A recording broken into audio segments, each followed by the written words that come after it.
Hey everyone, and welcome to the Perfect Bite podcast, your fusion of food and entrepreneurship.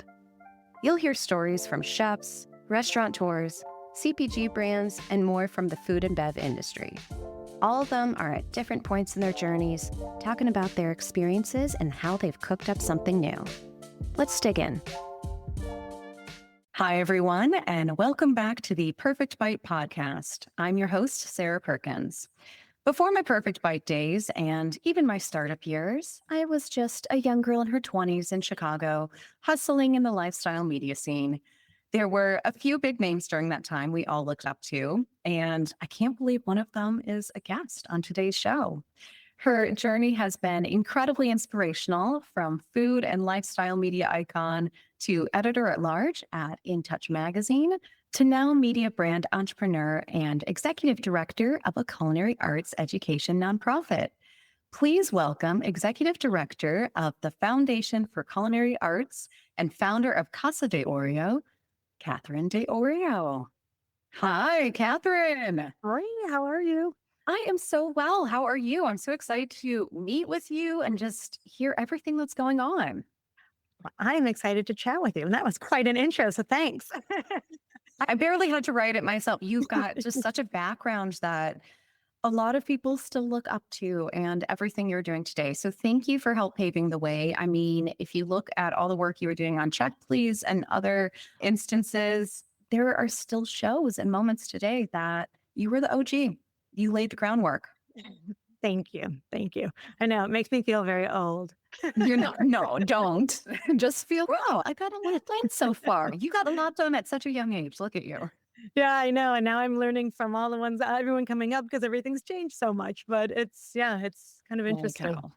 Yeah, Really, you it never stop learning. really, no, it really has. And I'm excited to chat about that too. Your opinion on what's changed for the better, for the worst.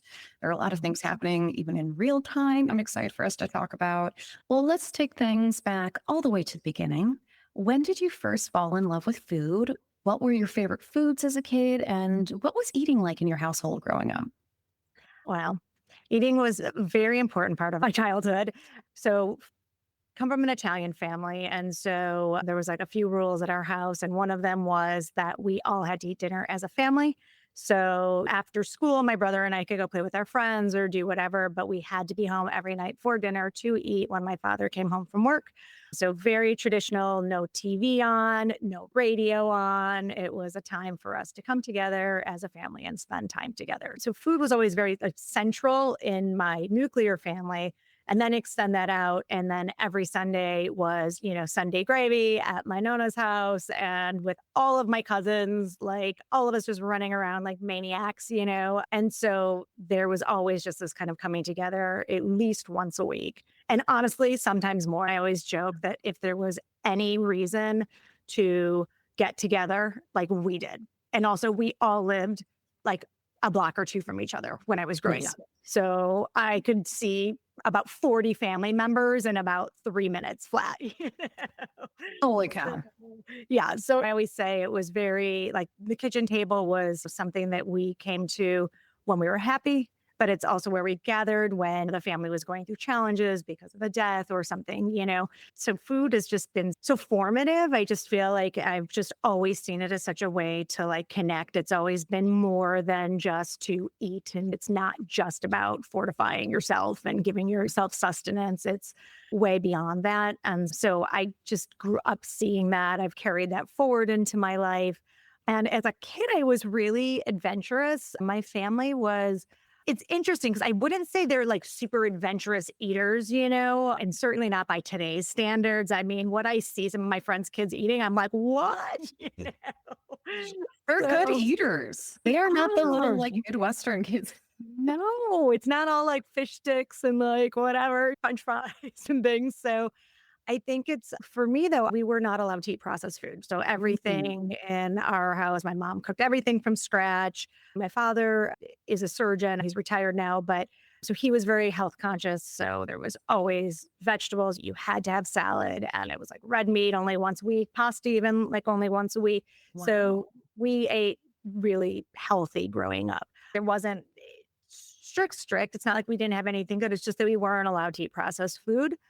as a regular part of our day. So the way my mom then would entice my brother and I to be excited about that, because clearly we were still kids and we were not excited about that, she would involve us in the process. Mhm. And so my brother and I got to choose which vegetables, and we would trade off every night. My brother liked really boring vegetables. He liked peas and carrots. I did not like peas. I still to this day don't really like peas, which I know everyone thinks is crazy. I find that even as a young kid, I didn't really like sweet vegetables. I like Mm. vegetal vegetables. So Like a I liked yeah. Brussels sprouts. I liked lima beans. I liked all of the things kids got like upset about having to eat. So my brother was never happy when it was my turn. And he got stuck eating things that he was not super excited about. Yeah, I just always liked things that had, even to this day, and again, it's even though your taste buds do change about every 7 years, I just leaned deeper into kind of vegetal, bitter flavors. That's still what I gravitate towards. My favorite vegetables, I'd say. Yes. And even though as a kid you were saying, come on, give us the fruit snacks, where are the chips? I think it's so admirable of your parents, but also just it was such a nice foundation that you then weren't craving them the Yes. way that it's just so natural. If you had it Mhm. as a kid, you're like, okay, that's just normal. My body wants that. And you then have to rewire yourself to as fresh as possible. And now eating as freshly as possible, it's the best. And it makes you feel good. I agree. I mean, what my parents also did with it was such a good lesson so that we wouldn't feel so deprived that then we kind of go the other way every time they're not looking, is it became like a treat. So I always viewed it as like, this is special. This is a Yeah. treat. This is fun. No, you don't eat sugary cereal every day. But then there was like once a year, it sounds so like draconian, but my brother and I on St. Nick's Day, they would let my brother and I each choose a box of like sugary cereal. Mine was always Boo Berry. I don't even think they make that anymore, No, but good old blueberries. I Yeah. yeah, it was like, but the thing is, like, we would eat that. And also, what's funny is when you are not accustomed, when you're accustomed to like your sugar coming from fresh fruit, or like my parents would give us, like, they would have like fruit bars. We would have like ice cream once in a while. They would take us out for ice cream. Even then, that I like ice cream, but again, I can only have it in small doses. Like daiquiri ice was my absolute favorite flavor of Baskin Robbins. So I kind of always liked lighter things. So I lucked out. No, just like everybody else, I have my things. You know? Oh, and core. Like we all But have to like, have our guilty pleasure. That's for sure. yeah. And that's the thing. And it's funny, like even the phrase guilty pleasure, I think that was like something that was really, again, I feel like instilled in me at a young age, was like not to feel guilty around food. And so, like, that was something my parents never did. It was always like, you can eat everything, just not all the time. Like, so Mm. you can like, literally have anything you want. It's just like you can't eat it all the time. I love that this was such an integral part of your childhood. Fast forward a little bit to your schooling and what you originally started off as in your career. You were a litigator. I'm an attorney's daughter. I read that. I'm like, litigator. Oh gosh, you learned how to interview people Mm. in a very different way. That's the thing. But I'm sure that it helped provide a background, a foundation to really understand things, to do your research and to get to know folks better and to learn how to read them very well. So tell us about why you decided to go to law school and become a litigator. So when I was an undergraduate, I thought I was going to be a doctor. So I was going to follow my father's Yep. footsteps. Yeah, My me father was too. pre-med, and he's now a surgeon. And I thought that's what I wanted to do. I wanted to be just like my brother and father. And well, organic chemistry weeded me out like so many other aspiring doctors. I just thought, this is not coming naturally to me. It didn't matter. I mean, I would study all the time. And I was like, this is not going to be a fun life if this is like how hard I have to work to fall in like the middle of the bell curve, really, you know? And so I was like, this isn't the path I should take. So then I started thinking what else to do. And of course, like I grew up in a traditional family. So they're like, oh, be a lawyer, of course, you know? You get two choices. Yeah, exactly. So I was like, okay, well, maybe. And they're like, well, you're so good at writing and you love to read and you'd be good at this. I think my mom was also like, you love to argue. you're very sassy. This might be a good job for you. And then I had a bunch of uncles and aunts and cousins that were lawyers in law school. And so I opened that doorway. So I did political science as one of my majors, but then I also majored, I was a triple major. I majored in Italian Renaissance art and then like art history. So Italian Renaissance was my specialty, and then Italian language and literature. So I kind of like had this really broad background. And then I decided I wanted to be a curator. And so that is actually my first jobs out of college. So I went to work at the National Gallery of Art in the Italian Renaissance paintings department for Dr. Brown. So he's like the leading Leonardo da Vinci scholar. And then I left there. I went to the Guggenheim in Venice and worked there. And then ultimately, after talking to my mentors, I just realized it wasn't a great path because there are so few openings in what I wanted to do. My boss from my first job is still in that position. So if that's the position you want, I was like, I might not ever get that. I might be retiring before he leaves. And I was right. So some of my mentors had said, hey, maybe you should think about, since, your parents were thinking maybe you should be a lawyer and you aren't totally adverse to it, why don't you go into the law, but for the arts? And so that was what my plan was. So then I came back from Italy, went to law school here in Chicago at Loyola, finished in 2.5 years, and was planning to move to New York. I took my bar exam here in February when I graduated, and then I was signed up to take the bar in New York that summer. And then because there's not a lot of jobs in art law in general, and definitely not in Chicago. It was New York and then London. That was kind of what I was thinking my trajectory would be. And so as life does these things to you, I met my now husband my last year of law school. And it's funny because I didn't date people. I was like, I'm not letting anything get in my way because like I knew it was going to totally derail me. I was a very focused young woman. And well, my one friend that I like made, he introduced me to my husband. And you're like, darn it. I know. So I was like, okay, we can go out. And then like, we were dating that last semester of law school. And then I kept talking about moving to New York. And then he just finally one day said, are you really going to move to New York? And I was like, well, yeah, that's my plan. And he just said, well, maybe you can see where we go and then maybe stick around for a little bit. So I thought, okay, I have some time. And well, fast forward, we're celebrating our 20th wedding anniversary this October. So, Congratulations. thank you. Amazing. So that worked out. And so because of that, then I ended up becoming a litigator because that seemed like I hadn't thought about being anything else but going into one of these like kind of boutique niche practices that dealt with the arts. And so I thought a litigation background feels like something that would has transferable skills to really anything. And that's what actually led me then into litigation. So I did that then for 5.5 years, almost 6 years. And I just really wanted to feed people, not fight with them. So Like you have to really, not to label all litigators, but it's less like that is the person who's fighting in the courtroom. And once you meet a couple and they have that certain personality, you're like, oh gosh. And that doesn't seem like you. no, I'm like a Sure. collaborator, and it's not really. And even at the end of my career, I moved more into mediation, which actually was much better for my personality. Okay. And so I moved into like mediation and arbitration work. But even that, I just knew I just didn't fit. I felt like I was like, everyone kept saying, oh, maybe if you go, maybe it's just where you're at. Oh, maybe it's just the type of law you're doing. Maybe. And I just thought, well, am I going to do this for 20, 30 years and then just be like, oh my God, I'm really miserable. Why didn't I change back then? So when I went to culinary school, I told nobody but my then boyfriend, who was now my husband at the time, and my brother.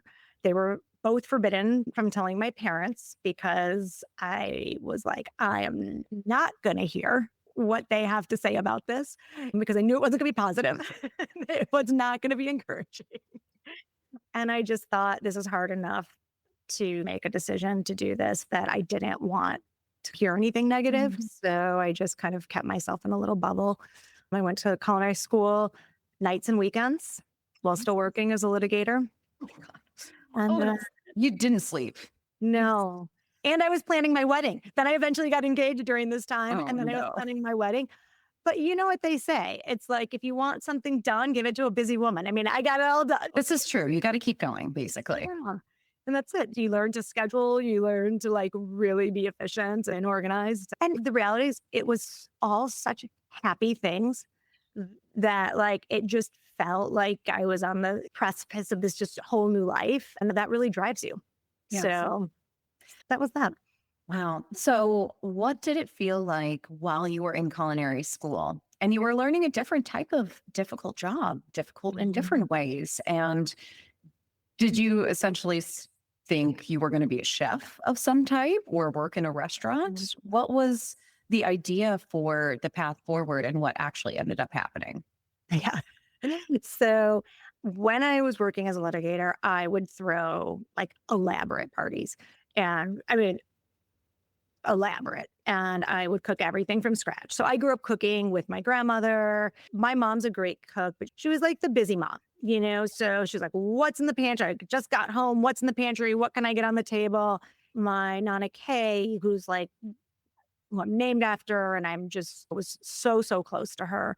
That was like our love language together. We'd cook together. That was her love language for the family. And so it's interesting. So I learned very different things, like more traditional Italian, like long, like Sunday gravy, simmering sauces, things like that from my Nana Kay. And then my mom, kind of like the creativity and like quickness, kind of improvisation in the kitchen. Yes. But then you go to culinary school and there's just so much more. So in some ways, it's like someone who's been working and they go to business school, they learn a lot of ways to just put labels on things they already know how to do. So there was that aspect of it. But then it just did open my eyes to, I mean, obviously it improved my skill set just in general and everything. But then also just opened my eyes to like what the industry could provide, like what was out there. I went thinking, I'm going to be a caterer. And that was based on, I want to be a high-end caterer. And it was based on throwing these elaborate parties. And I would have like literally over 100 people. I would theme them out. I mean, I had a tiki party. I brought sand into my house. I had portraits on my walls. Like I did all Polynesian food, all like traditional tiki drinks. I sourced from eBay all of these like vintage like tiki glasses. I would go all out. Clearly, I needed an outlet. And so all of these different parties I would have, like, friends would always be like, oh, when are you going to quit? It's kind of like a joke. When are you going to quit and like be a caterer? And then we'll all hire you. I was always like, wait, I have all these friends that are lawyers and professionals. And I have like a built-in clientele. And then another interesting fun fact is I was at my desk. This was kind of the aha moment that pushed me over the edge. I was sitting at my desk and my administrative assistant buzzes me and tells me that the Oprah Winfrey show is on the line for me. And I thought she was kidding. You were like, nice try. I was like, Letty, what are you talking? Stop being silly. Like, I know it's the end of the workday, but and she was like, no, I'm not kidding. She's like, it's a producer from the Oprah Winfrey show. And I picked up the phone and then I thought it was a friend teasing me still. Yeah, well, long story short, they were doing a like real life Martha Stewart's. So they were exploring doing a show with real life Martha Stewart's. And my name was submitted by a few different people, which was kind of crazy. Holy cow. And so they called me. We went through some pre-production stuff. Ultimately, they changed the show. It morphed into, I don't even remember exactly. It was something about entertaining, but it was like, it wasn't the right fit for me anymore. So I never ended up on the show. But I thought, if they looked at photos from my parties and they thought this was amazing enough to be on, I mean, the Oprah Winfrey show was like the show, you know? She's still working. Yeah. She's still amazing. She's just everything. Right? Yeah. But you and said Martha and Oprah and like all these women. I know, like these women that we all still look up to as you can do it all. And they're all business owners too. Yep. That's not just about being creative and pursuing your passion. Like they really understood understand the business aspect of it and using the right brain and left brain and Yep. building that business. They're all so smart. I still look up to them and I still read every bio that comes out or auto bio, anything Yes. that like Martha Stewart's written, Ina's most recent one, Oprah. It's Yes. they're just incredible. And yeah, so that was like the moment that I just thought. And so I literally called my now husband and said, I'm going to go to culinary school. And I said, I'm going to find somewhere that I can go nights and weekends, that I don't have to quit my job. I will pay for it. Like I'll just work and pay for it. So I don't have my debt because I didn't have any debt from law school. I got an academic scholarship and anything that wasn't covered. I was lucky enough. My parents, paid for the remainder. I lived at home so I could save money, all these things so I wouldn't end up in debt. And I certainly didn't want to then go to culinary school and do that to myself again. So that's why I worked as a litigator. It was not the ideal situation, but that's why I did it is I was trying to be smart about it. And I figured even if it takes me a little longer, at least I will come out ahead more. But as life does, again, that is not at all what happened. So I had this perfectly laid plan of the caterer, and I was already talking to big law firms. I was like, I'll cater all the big conferences. And so I had like my whole business plan. Oh, And then I got a call from the career services woman at our culinary school. And she said, this job came across my desk, and I just think you'd be perfect for it. Sarah Lee Corporation was looking for a spokesperson. They wanted someone that was up on trends, someone that could cook, someone that had like personality in front of a camera. And so I went through a series of auditions with them. I got the job and I went pretty much, I mean, I had staged at restaurants and done things in culinary school and whatnot, but that pretty much launched the media aspect of at least the television side of my career. goodness. So, what were you doing in that position? Was it that you were consistently the one on interviews? Were you doing other types of content for them? How did you then parlay it into all of the other incredible roles you had after that?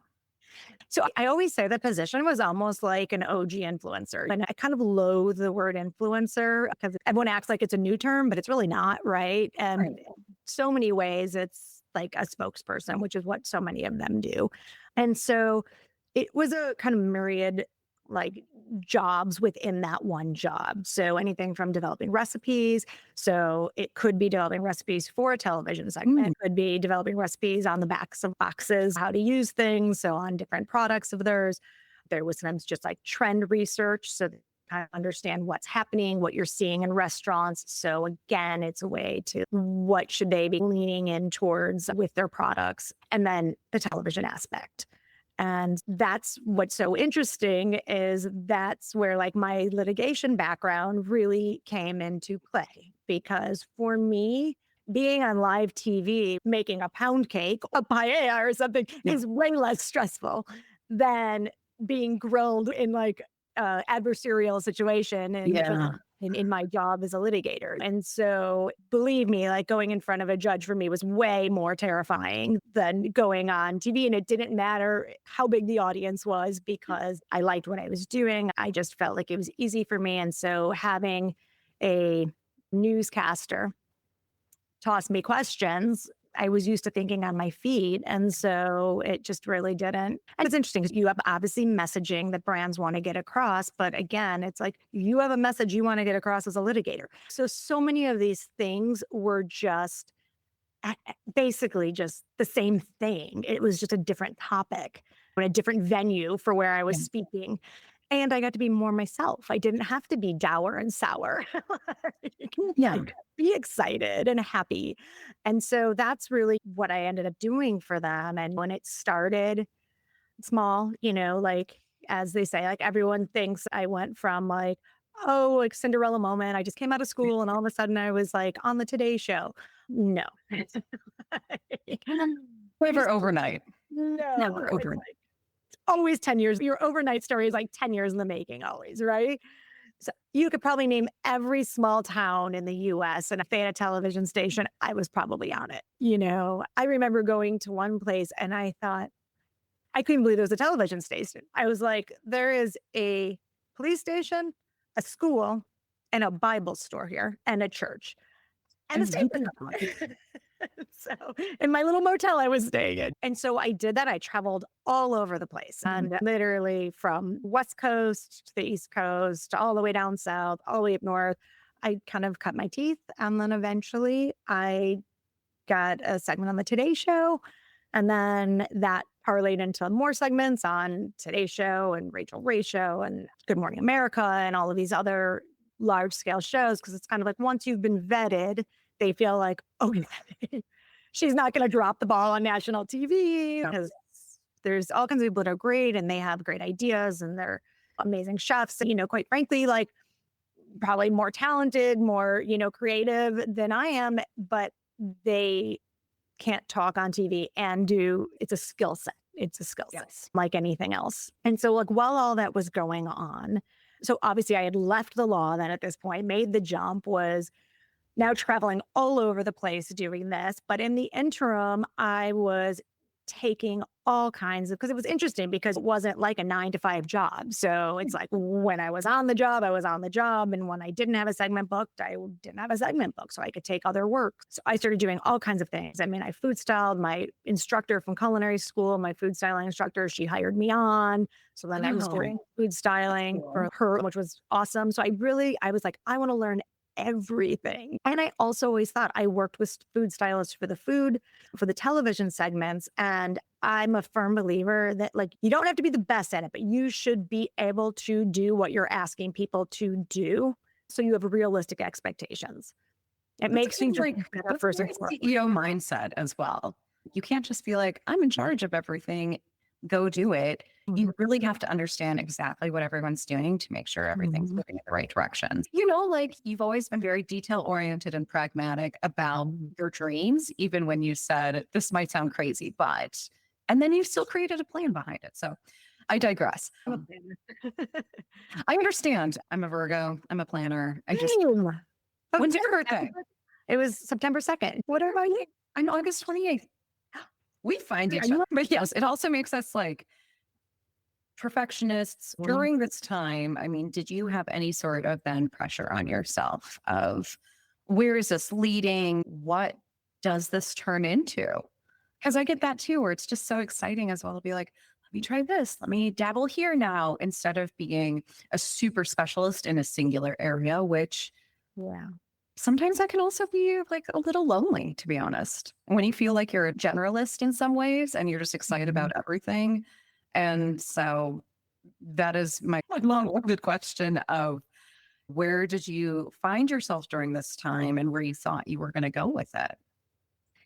Yeah, I mean, that's a really good question because I think that I certainly had my struggles. Like on the outside, I think it looked amazing. Like my friends were like, oh my God, what a cool job. You just travel all over the place and someone else pays for it. And you're just like, talk about food and you eat at great restaurants. And like, yeah, so obviously there's like all of these like amazing things. And in some ways, again, it's like I would tell my younger self, like, oh, Kat, be in the moment, enjoy it, love that, realize how lucky you are. And unfortunately, I don't know that I did. It was just always setting a new goalpost. Like, okay, I did this market. First, it was like how big the TV markets were. Then it was like what I could do on TV. Then it was I wanted to be on national. Then I wanted my own show. It just became like, I guess like anyone who's driven is that it became all consuming. And it sometimes I think really did make me lose sight of how really amazing like what was Yeah. happening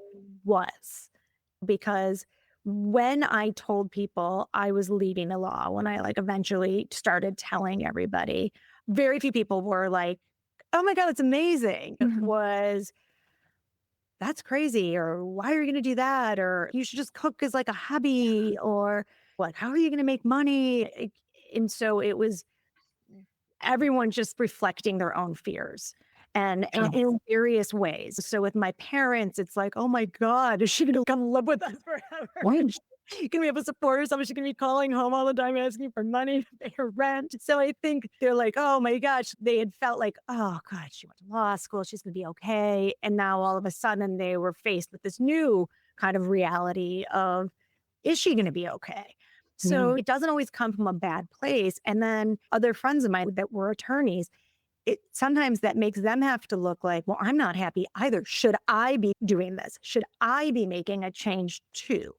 And am I going to regret things? So it's very interesting is as my younger self, I took it as it was about me, when these things were directed at me. And as an older individual, I now see that just so much of this is like what people reflect back on themselves from the choices you're making. It really has nothing to do with you at all. Yeah. And so I think I was very like unsure of where things would go. But ultimately, I just figured things have always appeared for me because I'm always just working and I'm always meeting people and I'm always like, improving my skill set. And so it's like when you're always preparing, it's just like opportunities come and they're not even the ones that you ever imagine. And so I kind of just started, I mean, I'm not 100% good at this, but I've started to let go of needing the plan because all kinds of great things have happened. I've found myself on a path that I feel I've had a fulfilling career and I feel very lucky. At the same time, no, one of the plans I set actually happens. So I just feel like tossing them up in the air and being like, what can you control? You can control how hard you work. You can control how you treat people. You can control, continuing to learn. You can learn to be humble. Like there's all of these things that you learn. And I think over time, I really am like, not to get woo woo, I truly believe the Let's get universe woo. puts you where you're supposed to be when you're supposed to be there. Yeah. So So even the hard to Oprah thing, remember when you're in yeah, it. it is because you see things all the time as either a failure or a disappointment. And even when the Oprah thing changed, I was so devastated because I was thinking, oh my God, I was like, this is going to launch my career. I'm going to be up running this thing overnight. And then I think, oh my God, I don't even know what I would have done with that opportunity. Do you know what I mean? It's None at like, that time. yeah. Did the little bit of experience to Hmm. turn it into, I mean, Uber essentially became check please for you, Yeah. Yeah, exactly. Exactly. which, so let's remind folks, how many seasons did you do that? What was the format of the show? Because let's be honest, every other celebrity basically has this show format. And it's not a bad thing. I think that they're so comforting. And you'll see just the Sussex now having David Chang Right. and Christina Tosi. That's one I saw where she's got Mhm. some like, legit celebrity chefs in the kitchen with her. And she's like, I'm a home cook who now likes to do this. But people feel comforted when there's food and conversation involved. So tell us about those days a little bit more. Yeah. So, I mean, with Check Please, so just the show, it's a dining review show that ran here for 19 years. I was on for 5 of them, 5 seasons, and went through a horrifying, very public interview process to get that job. Oh, God. Yeah. I know. The other You host don't need to didn't do go her. through that. They got like installed in the position. And then when the position opened again, yeah, unfortunately, it was an audition, a very public audition process. And so the show, it brings 3 people from all different parts of Chicago together. They each recommend their favorite restaurant, and then all 3 of the people go, and then they all review each other's restaurants. It's so fun. Really great. The concept is really great because it really, I feel like you end up getting a very good idea of what the restaurant's going to be like. Because there's some people who are going to be super enthusiastic because that's just their personality. There's other people that are going to be very critical because that's also their personality. And then there might be, someone who is maybe a little more thoughtful or just laissez faire. And so I feel like when you put these 3 personalities together, which is there was, I used to always call it the war room at the Check Please offices because there'd be like all of these note cards pinned up with like notes on different applicants that wanted to be on the show. And so this wasn't just haphazardly thrown together. The producers definitely put a lot of thought into combining personalities to make Yes. sure that it was not going to just be one big party love fest, or it was like wanted to make sure that these personalities were going to really distill this restaurant down and present it in like the best, most realistic light, right? Yes. So yeah, so I feel like that I had been writing. So also a component of my job is writing. And so I was writing for national magazines. I was, as you'd said in the introduction, I was the editor at large for In Touch, which obviously everyone thinks of In Touch Weekly as just the kind of a celebrity tabloid. But at that time, it had, if you can believe this, the highest distribution rate of any magazine in the Incredible. world. In the I mean, world. it was lifestyle. It was lifestyle. Yeah. And my entree into it was I used to write these pieces. They were called indulgence pieces. And I would interview restaurants and or celebrities and or the chefs to showcase a restaurant. So like Oprah had her birthday party at Spiaggia. So then it was like, we talked about that. So it had Mm. celebrity. Yeah. It had, I know, exactly. And so then it's like, so I talked to Tony, and then you got a recipe that was like in the article. Brad and Jen, when they were together at the time, loved this Mexican restaurant in LA. So then like they gave me like their guacamole recipe. And then it was like, so it was just kind of this combination. And so I even was doing food even within that space, And so I was writing about all these places, but then when I was doing Check Please, it was really great because I got to really champion restaurants here in Chicago. And that's a privilege. This is my hometown. So the other two hosts one's from the East Coast originally, one's from the West Coast originally. This is my hometown. I love it, and I love the food scene here and I grew up in it. And so I felt very lucky to have the opportunity to do that. Yes. And imagine again, New York, great if you had gone, but Yeah. Well, I feel like I just feel like I came into the industry at such a pivotal moment. It was so exciting. It was like special. molecular gastronomy was just coming about. Like Alinea was just opening its doors. When I was in culinary school, Grant was still in Evanston, and like Alinea hadn't even opened yet, but you were hearing about this kind of like interesting cuisine that was happening, and it's inspired by like this movement in Spain. And like it just was so new. And there's so few, if you look at the kind of culinary history timeline, these things, this doesn't happen despite TikTok and its micro trends. And it's like every day there's a new trend. That's not the reality. It's when you pull back and you see where were these pivotal moments in culinary history. And this was one of them. And then there was the rise of farm to table and like then chef driven restaurants and the celebrity chef. I mean, when I was in culinary school, some of my classmates were like, why would you want to be on TV? Like it was actually, I remember they were trying to teach like a television class at the school and they didn't get enough enrollees. Can you imagine? Like it was Or all like, we don't want to be out there. Yeah. Everyone was like, oh, you're not a serious chef if you want to be on TV. And so it was like such a change, right? And then Top Chef came along. So all of these things happened just as like the ball started rolling for me in this career. And it was just so exciting and such like an incredible time, I think, to be in the industry and in Chicago, because Chicago really blossomed. And I always said, like, I felt like such interesting things were happening here because it's like LA, Vegas, New York, you needed so much money that the concepts, like what was happening there, had to be proven. Yes. And so here people were taking a few more risks, which was obviously resulting in way more creativity and way more interesting things happening. And so it just ended up becoming like an incubator for these like interesting ideas. And then that kind of pollinated out into the rest of the Midwest. So then you started seeing, I mean, look what's happening. Well, we're talking like in Columbus, Ohio, in Detroit, like there ended up just Minneapolis. Yes, Minneapolis. I mean, it's Louisville. It's just all of these places just have just this like rich like culinary scene now.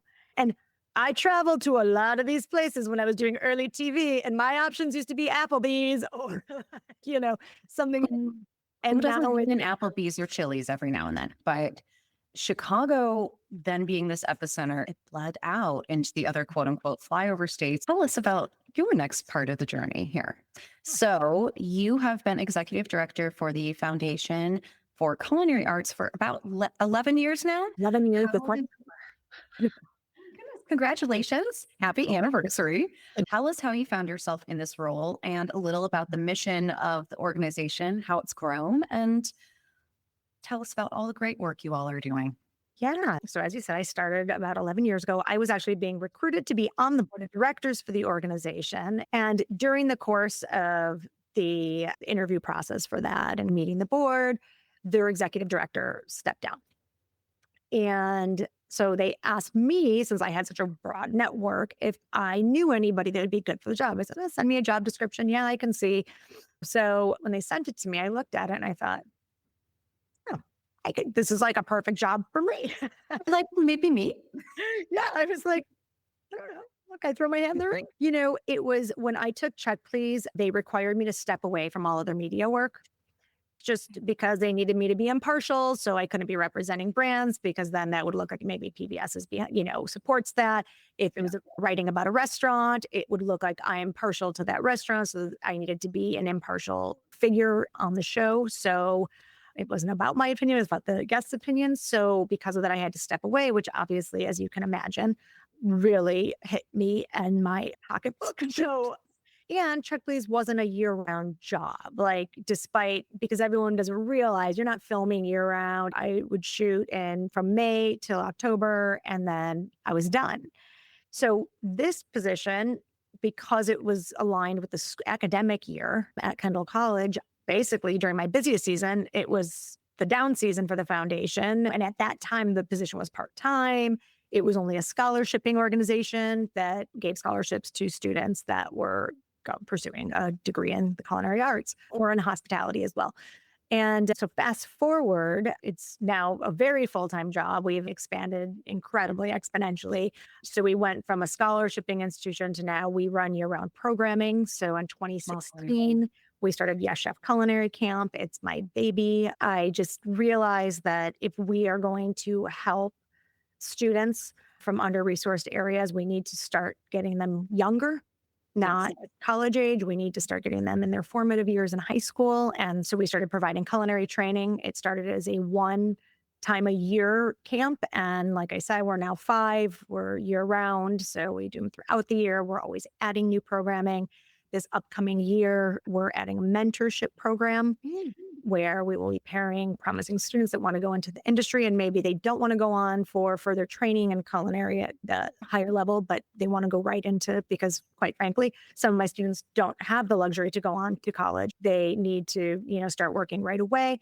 So pair them up with chefs here in the city to get them training and ideally a job as well, but at least some training so that they just can continue to build their resume and skill set.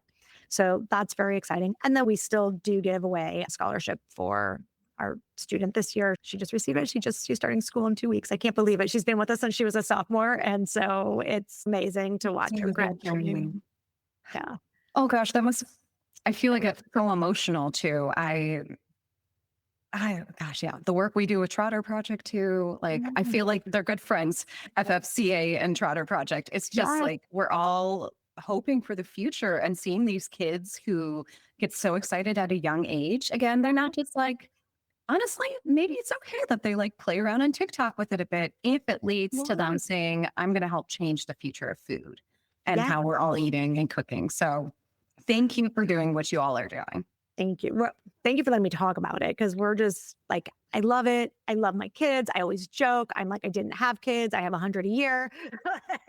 More than where I'm yes, these are the kids. And yeah, it's wonderful that you're doing that. You guys have a couple of camps coming up for the end of the year, correct? Yes, we do. We have a Thanksgiving camp. We call it our community cooking camp.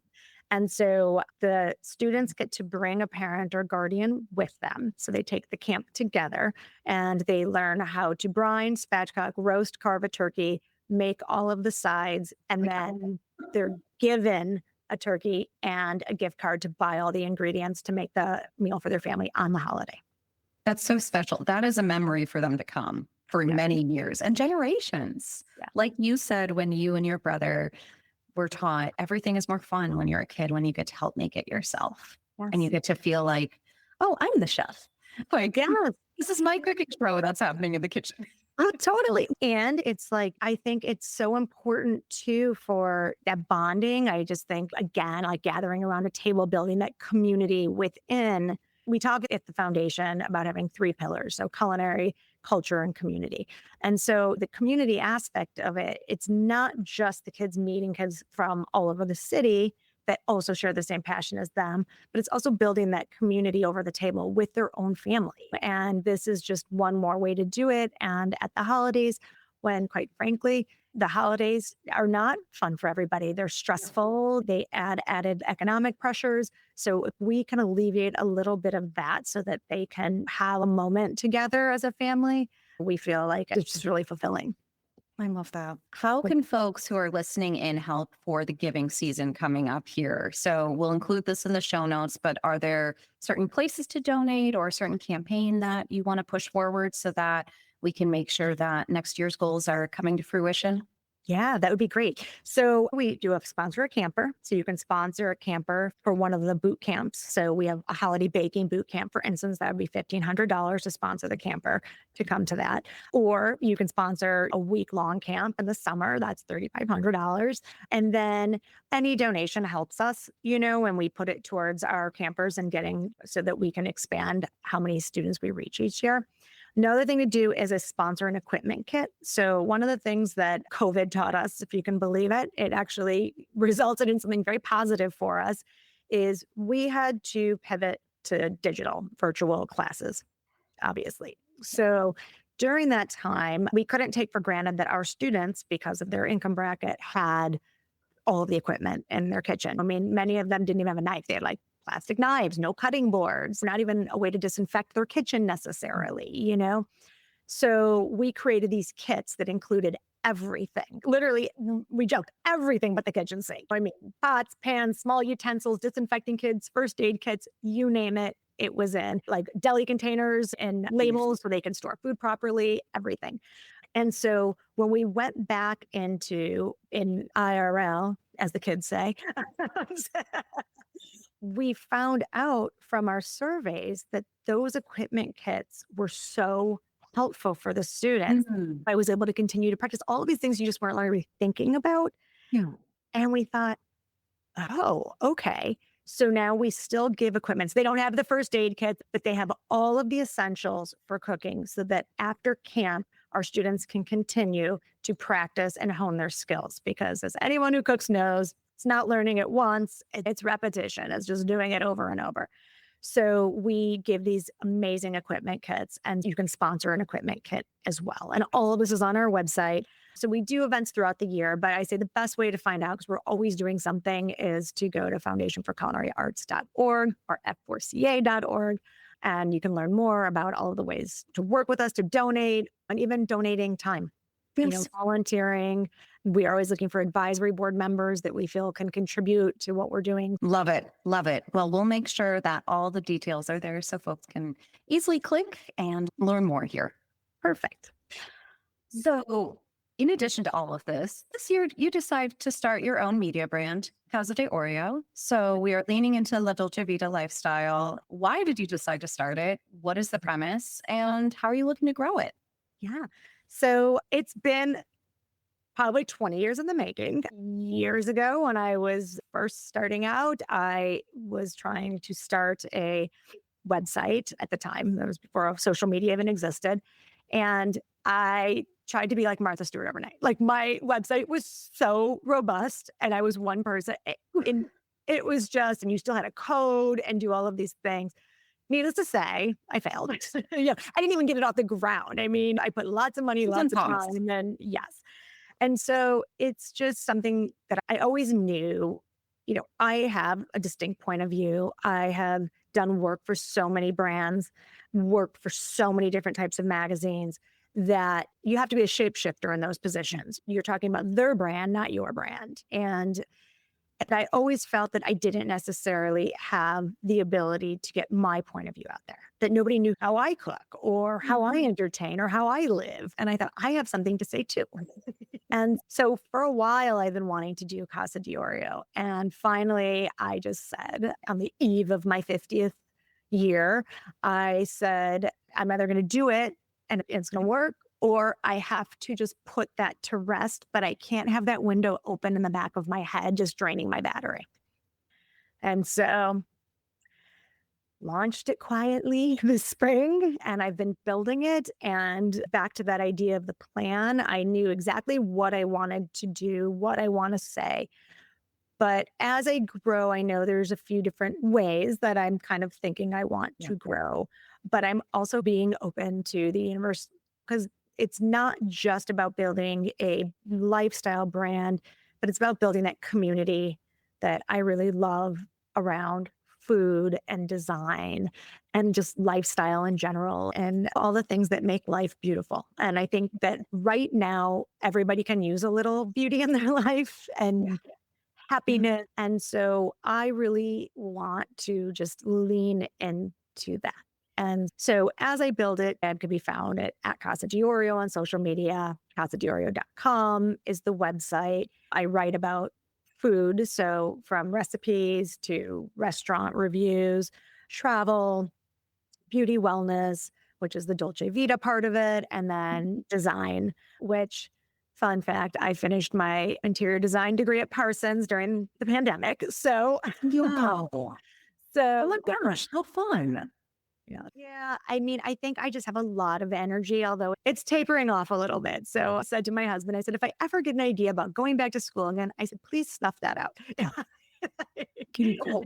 I think I have enough. I literally and figured to have a full plate right now. So, like I said, I'm building the brand. I'm excited. Long term, I do want to have a product line because there's just things that I want in a kitchen, things Yes. that I want that I just can't find.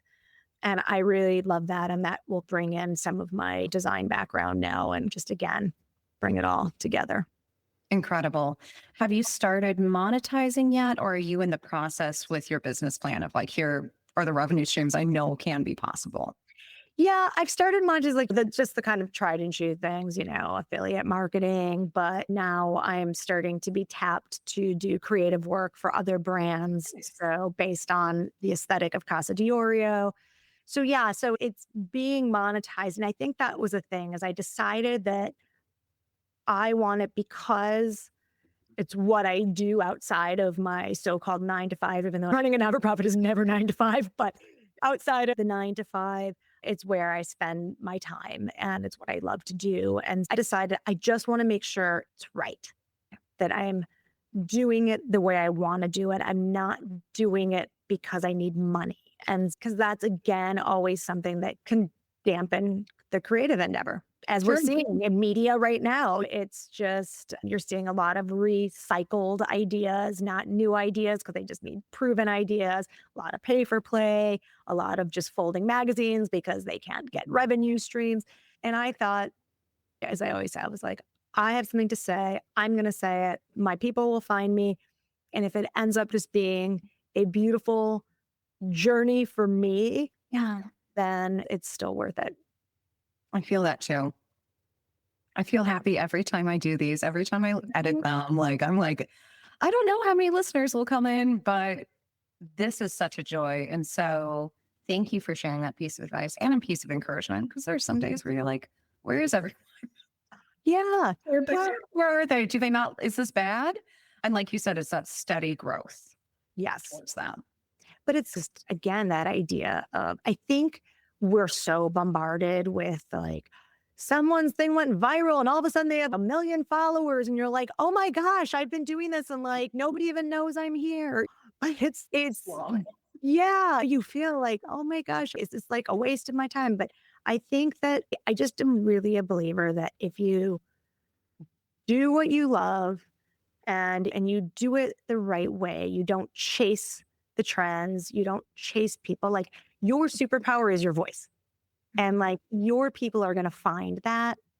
And you are better off having a small niche group of followers than having a bunch of people that are not really responsive. They don't really care.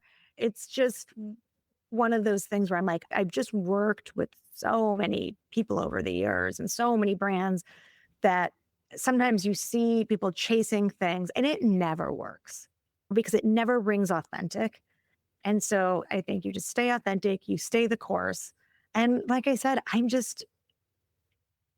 I'm optimistic that things work out the way they're supposed to, whatever that ends up being. It might not be the thing that you even like or are happy with, but I think there's always a reason things work out the way they do. And I look at it, I would want to, this is what I do in my free time anyway. I want to create. I'm a creative who has oftentimes been in non-creative jobs, or at least having that non-creative side, whatever those tests are they make you do when you're younger. And one of them shows if you use your left side of your brain or your right side of your brain more. And mine showed I use mine equally. So I think it's why I've always been unhappy. Like when I was a lawyer, I was like really unhappy until I did the creative aspect as well. And so it's even, running a nonprofit, which there are creative aspects to it, but, certainly not as many. But then also doing Casa De Orio, it allows me to do both. And so I'm service driven on one side and creative on the other side. And it's just, I don't know, I'm like merging my purpose and my passions together. And it feels right. It feels in alignment. Your balance is here. Yeah. Only took me 50 years, girl. Oh my God, I have chills hearing that. Like you found the alignment, and I think you'll continue to find it and tweak it in different ways because that's life. And thank you again. I can't believe we're here. I have to ask you the world's best and hardest question now. Yes. Reminder for everyone, this is called the perfect bite, not just because it's a perfect bite of the folks across our food value chain and the businesses that they've started, but also because we all have our own perfect bites, those memories, those moments, those recipes that are completely unique to our taste buds. So, Catherine, what is your perfect bite? So my perfect bite is my Nana Sunday gravy. So it's neck bone gravy over bucatini, but always paired at a table filled with my loved ones. Because to me, food isn't anything if you don't have someone to share it with. So beautiful. That is a good classic one. I love that. And it's very true. Italy, that would be maybe the most. There was also an Italy.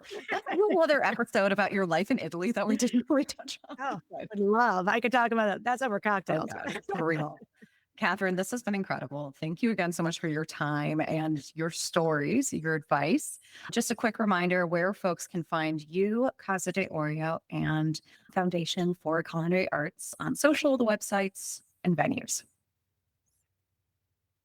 So for Foundation for Culinary Arts, it's foundationforculinaryarts.org, or you can go to yeschefcamp.org, which will take you directly to our camp page. And on socials, it's at F4CA Shy. And for Casa De Orio, it's at Casa De Orio or casadeorio.com.